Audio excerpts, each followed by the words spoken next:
So in this week's Torah portion of Lech Lecha, we get one of the most important lessons I think you will see, at least in the book of Genesis. And that is this. God tells Abraham, leave the land of your forefathers and go to the land at which I will tell you, and I'll make you a great nation there.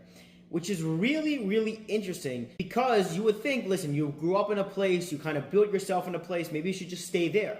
But what he's teaching is this principle that later becomes known as Mishneh Makom Mishneh Mazal, which means change your place, change your fortune.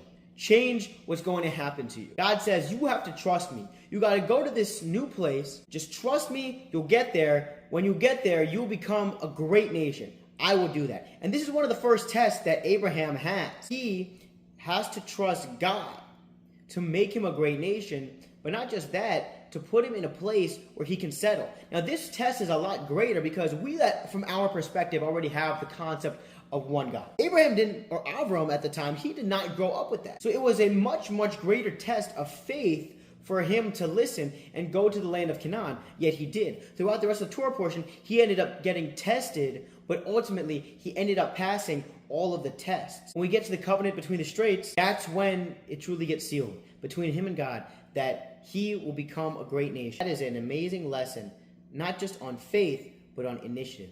You have to take the initiative in faith. You have to put the first trust in God, and God will make you everything that you're supposed to be.